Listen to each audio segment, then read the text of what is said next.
You're listening to the School of Connection podcast, episode 10. Welcome to the School of Connection podcast with Rana Ulk. Each week, she'll connect you with the stories and wisdom of people doing extraordinary work that's changing the world. If you're hungry for growth and love inspiration, you're in the right place. Each episode will give you practical insights and ideas that you can take action on starting today. And now, your host, founder and chief connectologist, Rana Ulk. Hello, everyone. Hi. As I'm speaking right now, it is a beautiful Saturday morning.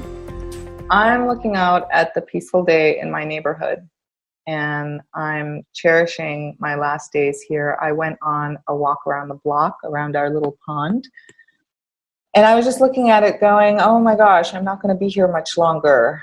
And my office that I'm sitting in right now is half empty because we've been getting rid of things and there's piles of books and boxes everywhere. So as you can probably guess, what I'm saying is we are moving.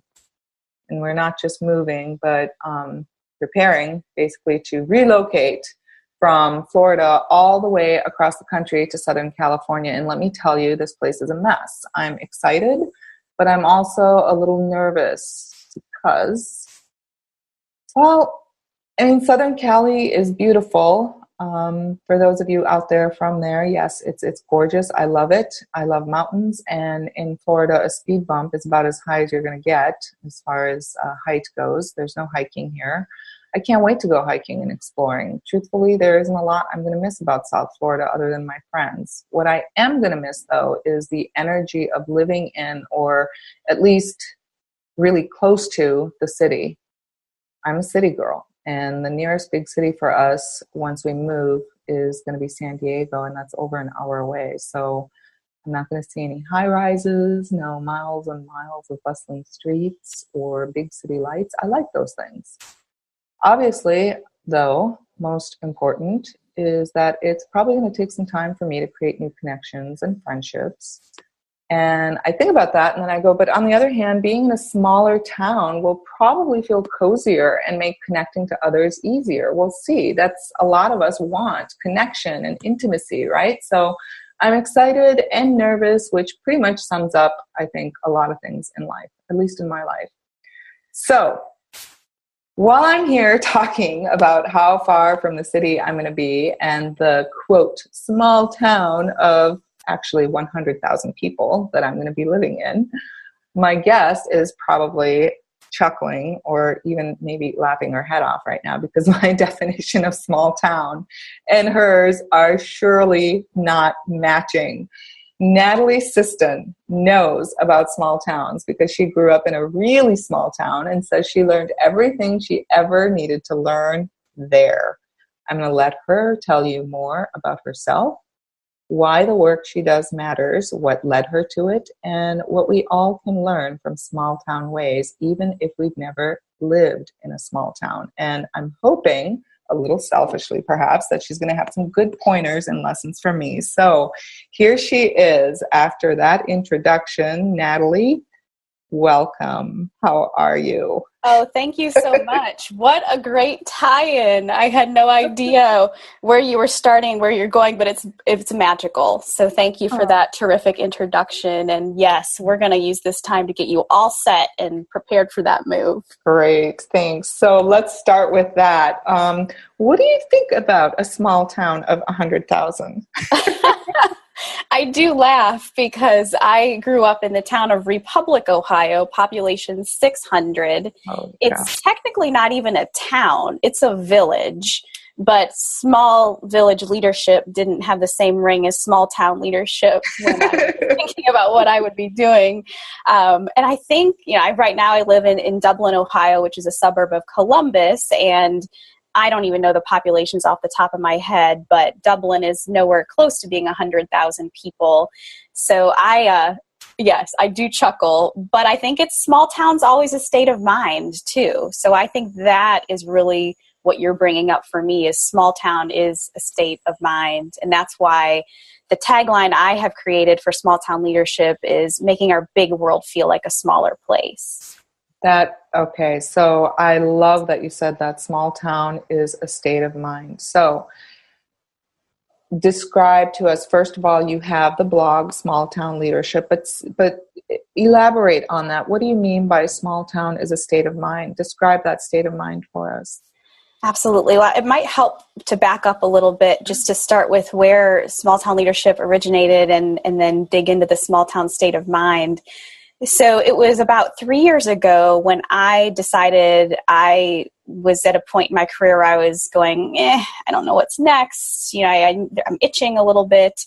So I hired a coach, and she helped me get through, dig up, like, what is it about your childhood and growing up that you don't do anymore that you miss? And I told her I love to speak and write, and she's like, okay, we'll go do more of that. And so I was going down that path. And one night, we always get our great thoughts at midnight. Of course.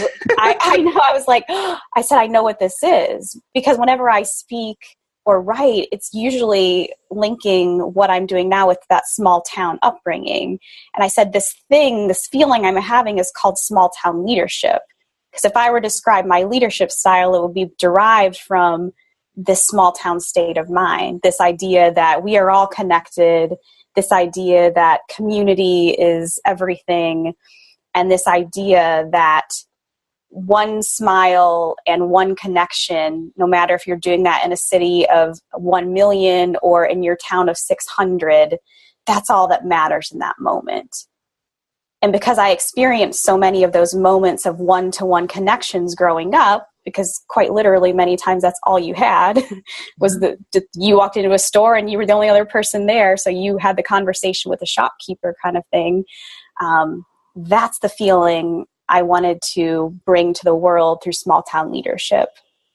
And that's where I think this whole small town state of mind comes from, is we can be wherever we are in the world. And if we just step back and realize that whoever we're standing in front of or whoever we're speaking to on the phone at that point in time, that's really all that matters in that moment.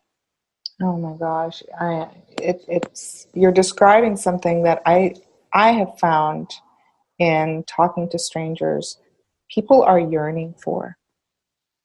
And so I wonder, when you look back on how you grew up and that small town mindset, do you miss that, or do you feel like you still have it, or what's going on there? Yeah, that's a really good question. There are certain things about small town life that I certainly miss. I think I miss that idea of you go somewhere and everybody knows your name, or in my case, everyone knew who my parents were, my grandparents, my aunts, uncles. I think that's what I miss the most, is that feeling of you can go somewhere and people know who you are. I don't miss the things, not having access to the wonderful resources that I have being in a bigger city, or just being closer to more people, right? That is one of the huge benefits of being in a larger area, is the pool of people with whom you can connect, but gets larger. This is my, 20th anniversary of moving to the big city. I graduated high school 20 years ago. I'm proud class of 1998. I missed my 20th reunion last week, but that's okay. I celebrated with them in spirit. But after I moved to Columbus, Ohio to go to Ohio State, I never went back home. I didn't even go back home to live for the summers because I was eating this place up. And I knew that once I made it here, I could make it anywhere. And I think let me ask you, Natalie, because you brought something up that's important. You say the small town, that's a state of mind. And like you and like me, a lot of people, and a lot of you out there listening, I'm sure you're going to relate to this. We go to school, and nowadays it's so easy to pick up and build a life halfway across the country, all the way across the country, all the way across the globe if need be. People are not staying in their small communities anymore as much. So we are losing, no matter what, we're losing that, everybody knows my name, everybody knows what I'm up to, the neighbors are people that I can just stop in on. We don't have that anymore. So how do we create, without those things, how do we create the small town feel that you describe when we move someplace completely new and don't know anybody? I love the loaded question because I know it's going to help you with your move. No, it's a great one. I see what you did There's there. got to be a way, because I mean, we have to take the initiative, right? Yes. I have to take the initiative. You I sure can't do. wait for other people to, bring pies to my door, for example. You can't. And let me tell you a story. This is one I have shared on the blog, and it's Mm-hmm. the experience of my husband and I moving into our first house. Being from the small town where I am, my mom would have made a casserole for the people before they even moved in and had it waiting on the doorstep. That's the type of place I grew up in. And when we moved into our first house, we were super excited. We were very proud. And not a single person came over to introduce themselves. No, and we live in a very small cul-de-sac. And I was just flabbergasted and just went, oh my gosh. But you bring up a really good point. We have to be the ones to take that initiative. And so I sat around in that moment being all huffy and mad that no one was coming over to introduce themselves to us, when I realized, it took me a while to come to the conclusion that it was up to me to go knock on the door. And so I think if we all have an awareness of this, right, if we see that new person moving in and remember what it was like to be the new person, then we're a lot more likely to go and introduce ourselves, bring the casserole, bring the pie, invite the family over for dinner, whatever the case might be. And if we find ourselves in that scenario where we move in and no one appears on the doorstep magically with an apple pie, then we take the deep breath, we pull our shoulders back, and we go start knocking on doors ourselves.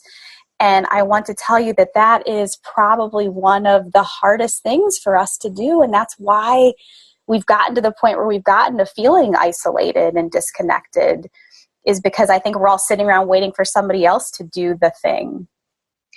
So, and that brings up something that is near and dear to my heart as well. And I'm so glad you're here to talk about this with me, because I feel like we're on the same wavelength. It is hard to do. And I talk to strangers, so I know that people are yearning for this kind of connection, and that they're feeling isolated and alone, and that it feels quote unquote weird to talk to people we don't know, even when they're our neighbors. This is the world we live in right now. People are yearning for it, but afraid to take the initiative and create that. And you're describing small town living, and so you're also missing that, but at the same time, you admit it's hard to recreate that. Why do you think this is? What do you think is the real reason for our state of disconnection, and how is this happening? I think there's two things at play. So one, I think, is we all have this false sense of connection because of social media, because of digital whatever, because we carry a computer around in our purse every day with our phone.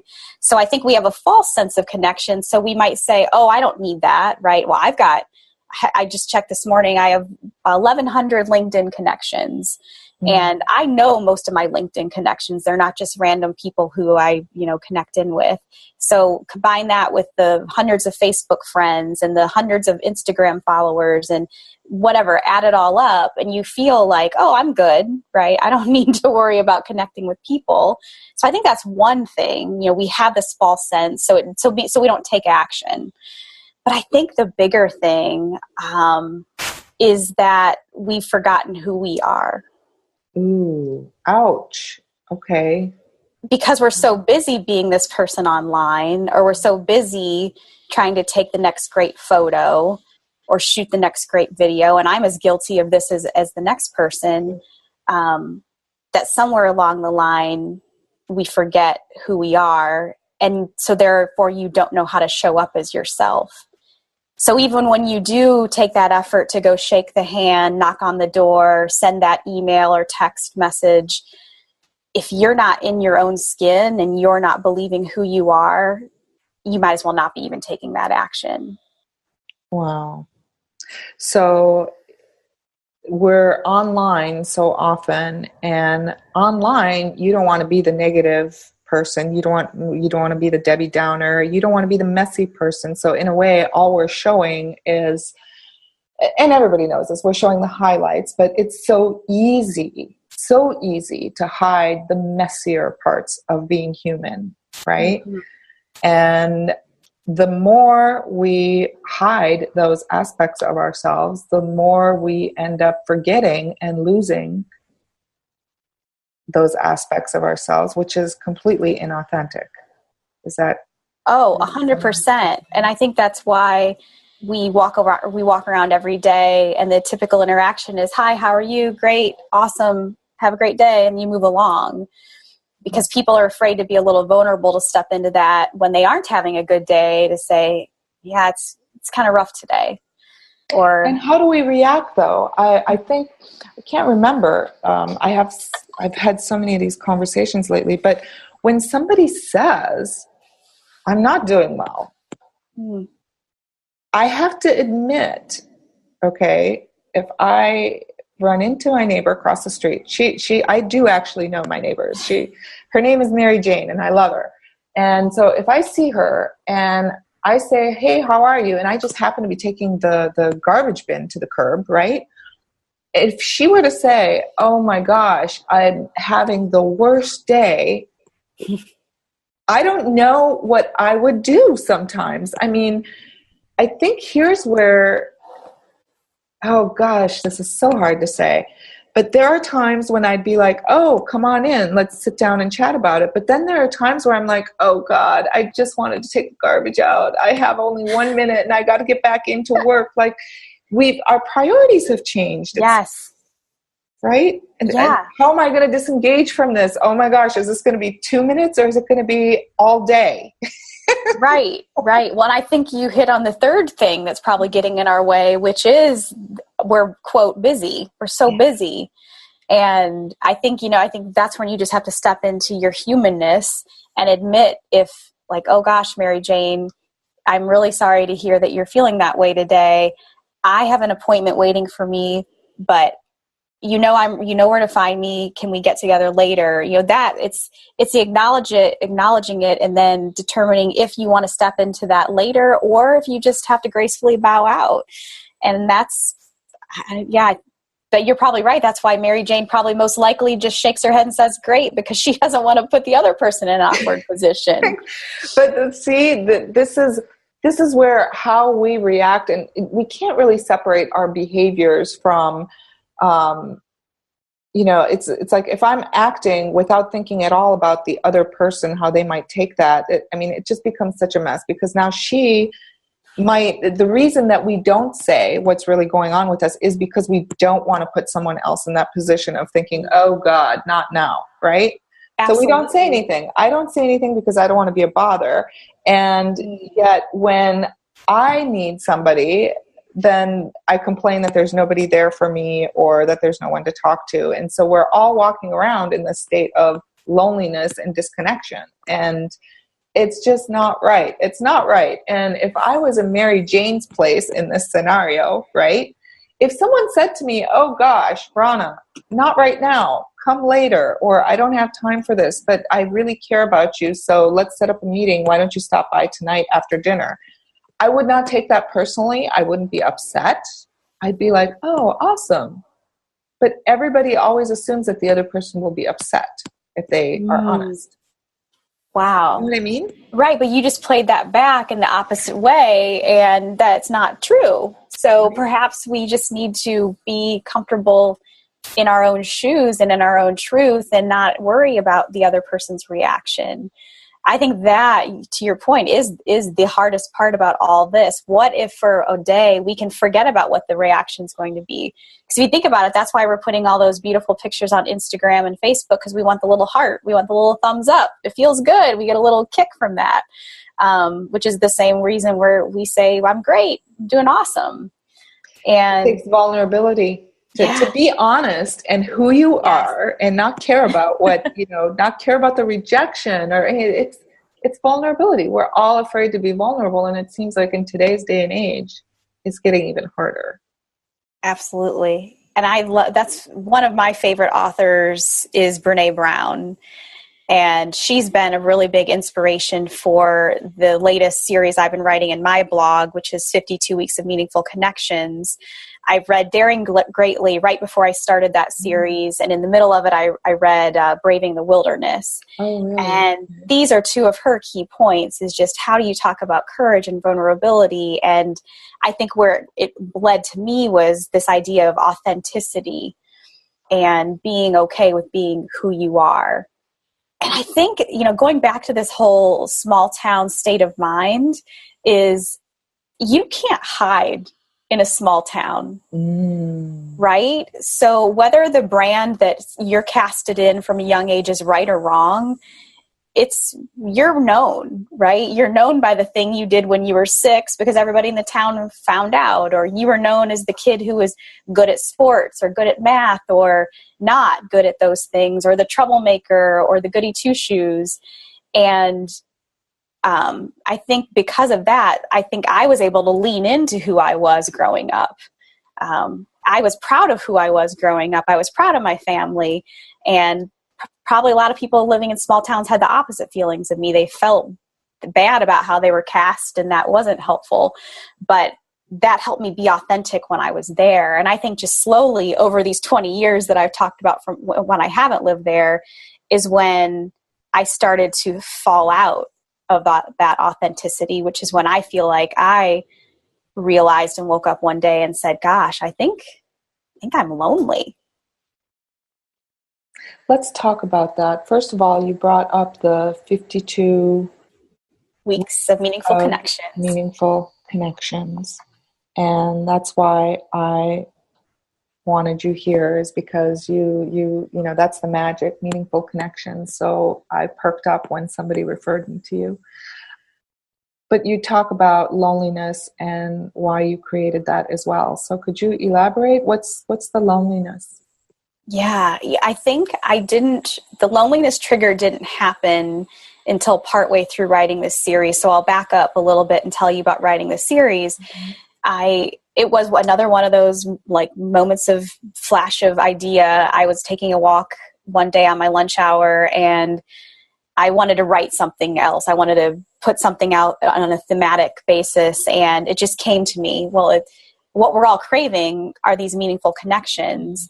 And I think at the same time, I realized there's no magic bullet to any of this stuff. There's no secret sauce, right? People wouldn't be listening to this podcast or any podcast or books for that matter if we just had it all figured out. Yeah. So I thought, what if for 52 weeks I can put something out into the world that talks about this idea of meaningful connections? And so I did just that. And, I definitely think it's something, if anyone's interested in this, they should check out. But about halfway through this process of writing, I stepped back and I said, oh my gosh, I think the real reason I wanted to do this wasn't because I felt like I was living in a cold world or I saw that people didn't know how to network. I was doing this because I was lonely. And this was somehow my antidote to how I was feeling. And how does it become an antidote? Wow. Because I think from that point on, from the time I realized that, gosh, I think that I'm lonely, the way I wrote that series has shifted. Interesting. And go ahead. The shift that you feel. The shift has been talking more about this idea of authenticity, talking more about this idea of vulnerability, of being yourself, of not being afraid to share the warts and sharing the sad parts of your life and sharing the stuff you're going through. I think it was my real wake up call of, if I don't start living this way now for myself, how can I be a good role model for my 2 daughters who are 6 and 8? How can I even put my stamp on something called a meaningful connection if I'm not out there in the world building a meaningful connection by showing up as myself and offering that up to others? And so I think the writing for me went from a place of, hey, here's tips on networking, here's research on why it's important, which is all great. Like, it still works and it's still all truthful, but it shifted to be way more personal about what it's like to make friends when you're an adult. which you and I talked about, is hard. Yeah. It's very hard to make friends when you're an adult. Or how do you make space for the people who show up in your life and you realize, my gosh, they're meant to be here, but I haven't made space for them because I've packed my day in with work and kid stuff and more work and extracurriculars and all these things. And all of a sudden someone shows up in your life and you realize, gosh, I want to make space for this person.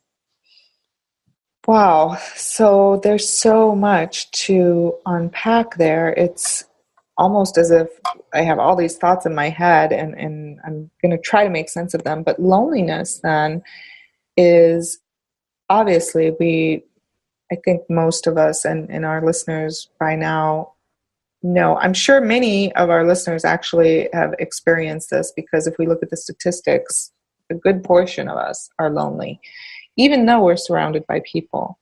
So the real antidote to loneliness doesn't have as much to do with how many people are around us as how many people actually, it's still our responsibility, because we want to be seen and we want to be known for who we are.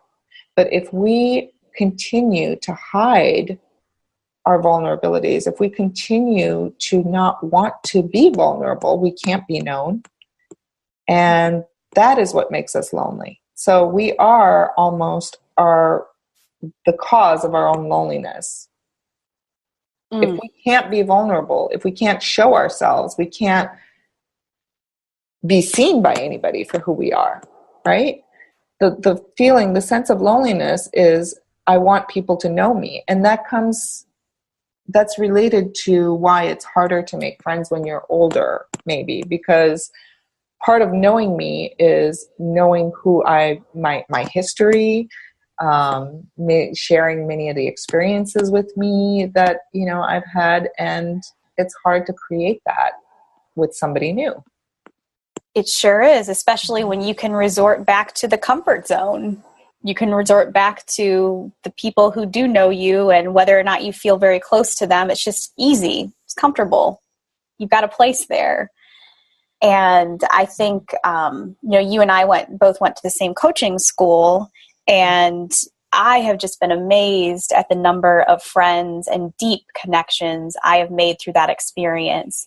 And I didn't go into that thinking that I was going to come out with this whole new group of friends or connections or people quite literally who I could call in the middle of the night if I needed to, and they would answer the phone and talk to me for however long I needed to. That's the depth of a relationship that I've been able to experience by going through this whole process myself, is just saying, okay, you're going to get all of me. And you just brought up an amazing point. We went through that training. Yes, we went through the same training. And for those in the listening audience who don't know, this is, you start out, let's just talk about the first weekend. Okay. It's a 3-day weekend where you have no choice, but to take off the masks. Because I think one of the first exercises is, it's worded differently, but what is your greatest vulnerability? The things you do not like about yourself. Yeah. And if you aren't 100% authentic, it's going to show. And there are anywhere from 10, 15 to 45 people in that room, and everybody's just spilling it. And these are strangers to you in the beginning. So, and out of that, by the end of those 3 days, just those first 3 days, and that's just the beginning of the training of, several months, you feel like you've known these people forever. And so that is the key to making meaningful connections then, isn't it? That it's not a matter of even how long somebody knows you. It's about how vulnerable have you been willing to be? How much of your facade or your, mask have you dropped and exposed? How much of your inner self have you exposed? Then you're known. And then you have intimacy. And like you said, I came out of that with lifelong friends as well. I couldn't agree with you more. I'll say I had quite a little bit of a different perspective. So I love how you just said that, because if I had to do it all over again, that's how I would do it. But I still had a mask on when I started. And this was 2 years ago is when I started the program. And I have a very dear friend who was the one who shepherded me into the program. And he and I met 2 days before I left for my training, which I did in Dallas, of all places. I'm obviously in Ohio, but have a good friend in Dallas. And he said, your life's about to change.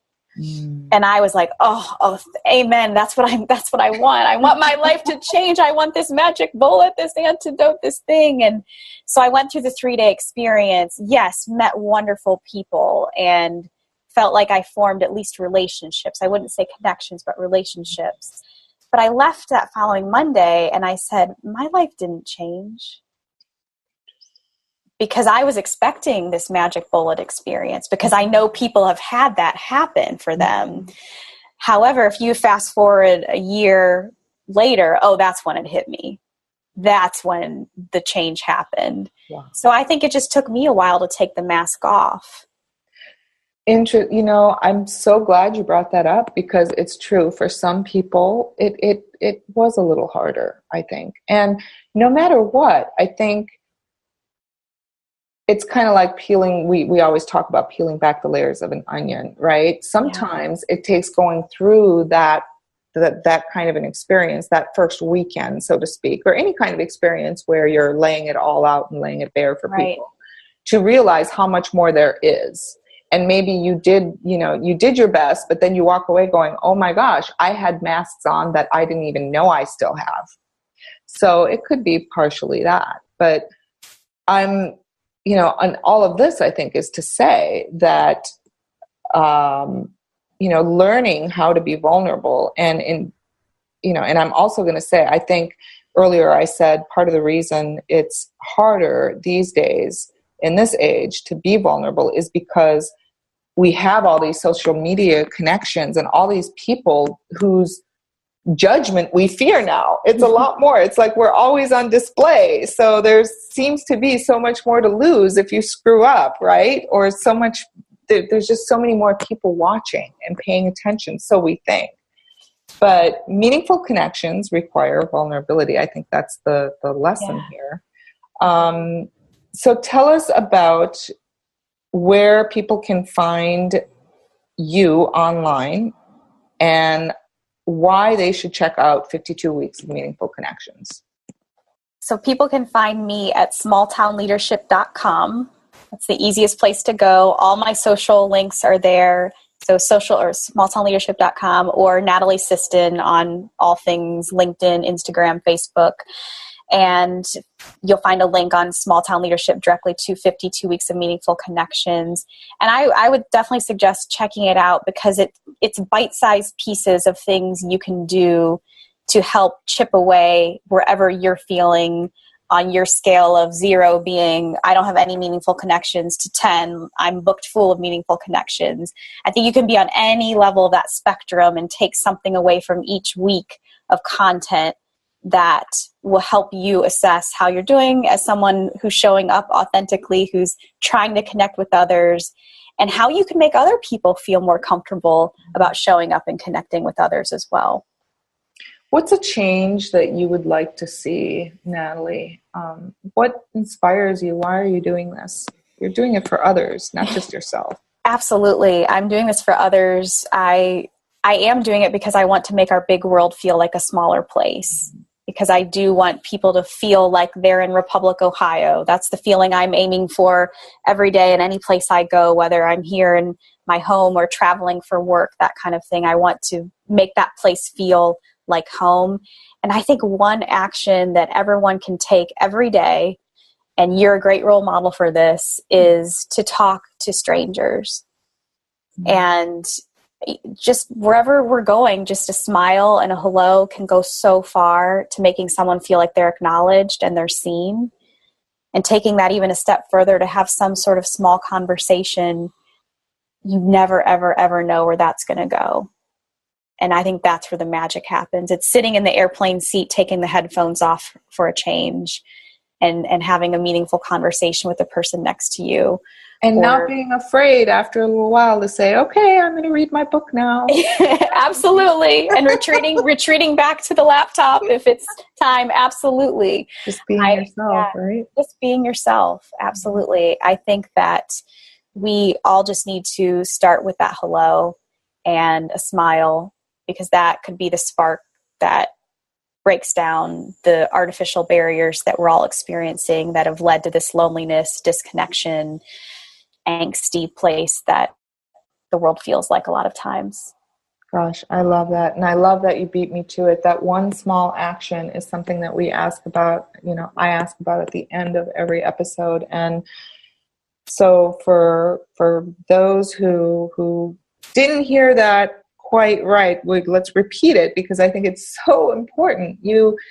All it takes, you can start this now, today, in your very next outing, right? I mean, get off your phone and actually make eye contact with the cashier, with your neighbor, with the person at the DMV who is probably crabby, but ask her what her highlight of the day was or something, put a smile on someone's face, do something novel and unexpected and make their day, because I love that, because ever since I started doing that, and I'm sure you do it too, how often do you get the, oh my gosh, you made my day, or somebody's face just lights up, right? Right. And it didn't cost you $1 more or a minute more of your time. You just brought a different energy. And maybe that's what we're after here, is just bring a different energy, right? It's just shifting the thought of people are bad to people are good, and shifting the way to say, I'm good on my relationships too. I always have room for more relationships. It's that shift in where our minds are that can lead to all of this change, and the energy will also then shift with you. I love that. And I think that's a great place to allow our audience to go off and think about some of this. So just ponder it and absorb it. I really enjoyed this conversation. Natalie, thank you so very much for being here. And I hope we get to talk to you again when your 52 weeks of meaningful connections are over. I'd love to bring you back and talk to you about what else you've learned. That would be wonderful. I appreciate the opportunity to be here. Thank you, and very much good luck on the move. You are going to have a million friends waiting for you when you get there. Thank you. Well, I definitely might consider that pie idea that kind of just popped up. I might say hello to the new neighbors, who I hear are pretty decent. So there you go. All right, everybody. Well, you know how to find Natalie. All the links will be up on the website. And I hope you will think about saying hello to a stranger, making eye contact, and figuring out how you too can create more meaningful connections in your life. Okay? Any questions? Just send them to us on the website. Talk to you later. Bye. Thanks for listening to the School of Connection podcast. Be sure to hit subscribe so you don't miss out on future episodes, and visit schoolofconnection.com/podcast for the show notes.